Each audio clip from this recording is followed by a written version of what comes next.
Hello students, आज इस video में आप लोगों को मैं कुछ लेटर्स के प्रोनाउंसिएशन बताऊंगा।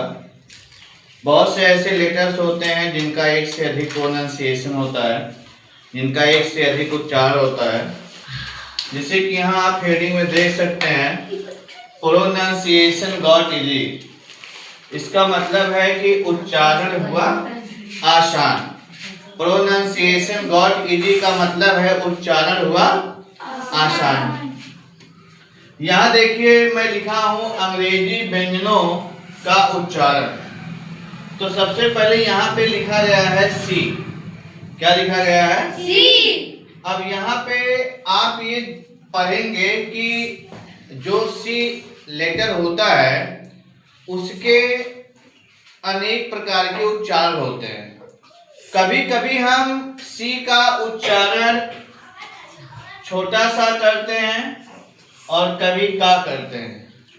और यहाँ पे देखिए कभी कभी सी का उच्चारण जो है बड़ा सा भी होता है। तो यहाँ पर आपको ये देखना है, ये समझना है कि सी के प्रमुख उच्चारण है छोटा सा और का। छोटा सा और का। अब यहाँ आपको ये जानना है, इस वीडियो में आपको ये बताया जाएगा कि कब आपको सी का उच्चारण छोटा सा बताना है, कब आपको सी का उच्चारण का बताना है और कब आपको सी का उच्चारण बड़ा सा कहना है। आइए देखते हैं। तो मैं यहाँ लिखा हूं कि सी के पश्चात अगर कोई शब्द लिखा हो, और उस शब्द में सी के पश्चात मतलब सी के तुरंत बाद ई, आई अथवा वाई हो, किसी भी शब्द में यदि सी के पश्चात आने वाला अक्षर जो लेटर है वो ई, आई अथवा वाई हो, तो सी का उच्चारण अधिकतर सा होता है। जैसे में देखिए, जैसे लिखा है सेल। अब यहाँ पे आप देखिए कि सी के तुरंत बाद ई आया है, तो ई यहाँ पे दिया गया है। तो यहाँ पे जो सी का उच्चारण है वो क्या हो रहा है? छोटा सा हो रहा है। क्या हो रहा है? छोटा सा हो रहा है। यहाँ देखिए लिखा है सेंटर। सेंटर का भी जो सी का उच्चारण है वो छोटा सा हो रहा है। सिटी, सिटी का भी उच्चारण छोटा सा हो रहा है। साइकिल, यहाँ सी के बाद वाई आया है, तो यहाँ भी साइकिल का उच्चारण जो है वो छोटा सा आ रहा है। इस चीज को आप देख और समझ सकते हैं। फिर यहाँ पे लिखा पॉलिसी, सी के पश्चात वाई आया, तो आप यहाँ देखिए छोटा सा का उच्चारण हुआ और इसका प्राइस भी लिखा हुआ है। आगे हम देखते हैं, जब सी के उपरांत, जब सी के पश्चात किसी शब्द में ए, ओ, यू अथवा वाई को छोड़कर कोई व्यंजन हो तो सी का उच्चारण अक्सर का होता है। तो यहाँ आपको समझना है कि अगर कोई शब्द लिखा है और उस शब्द में सी के पश्चात ए, ओ, यू अथवा वाई को छोड़कर कोई कॉन्सोनेंट आया है, कोई व्यंजन आया है, तो वहां हम सी का उच्चारण का पढ़ेंगे। क्या पढ़ेंगे? का। जैसे केबल। अब यहाँ देखिए सी के बाद जो है ए आया है, तो यहाँ पे सी का उच्चारण जो होगा वो का होगा।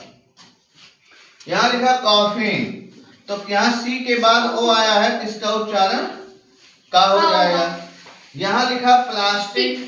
अब यहाँ देखिए सी के उपरांत यहाँ कोई भी, यहाँ पे ए, ओ या यू या वाई नहीं है, या वाई को छोड़ कोई व्यंजन नहीं है। तो मैं आपको बताना चाहता हूं कि जब किसी शब्द में सी उस शब्द का अंतिम अक्षर होता है तो वहां सी का उच्चारण का पढ़ा जाता है। ये चीज आप ध्यान रखिएगा। आइए आगे देखते हैं। अब मैं यहां लिखा हूं इन मतलब छोटा सा और का, इन दोनों को छोड़कर अगर कुछ शब्द ऐसे भी होते हैं जहां सी का उच्चारण बड़ा सा भी होता है। बड़ा सा कब बनाया जाता है? बड़ा सा उच्चारण में कब आता है? यहां मैं लिखा हूं, जब शब्द के अंत में, जैसे कोई शब्द लिखा हो, उस शब्द के अंत में CIAN, CIAL, CIOUS, CIENT या CEAN हो। आप देख सकते हैं इन शब्दों को, इनमें से कोई हो तो वहां पे हमें सी का उच्चारण बड़ा सा बोलना है। जैसे देखो यहाँ पे लिखा है एंसेंट, अब यहाँ पे इसका उच्चारण बड़ा सा आ रहा है। बेनिफिशियल, तो यहाँ पे बड़ा सा। ओशन, बड़ा सा। रैशल, बड़ा सा। ठीक। प्रेशस, बड़ा सा। तो आप यहाँ देखिए कि ये जो शब्द हैं, जब ये शब्द यहाँ पे दिए गए हैं, जब इनको शब्द के अंत में जोड़ा जाता है, तब इनका उच्चार जो है वो बड़ा सा आता है। तो इस वीडियो में मैं आपको लिखने में भी मेहनत किया हूँ, बहुत धीरे धीरे, बहुत आराम से इनको लिखा गया है, और आप इसको अपनी कॉपी में लिख के इसको समझिए कि कैसे हमें सी का उच्चार छोटा सा कहना है, कब हमें का बोलना है और कब हमें बड़ा सा बोलना है। तो वीडियो में बने रहने के लिए थैंक यू।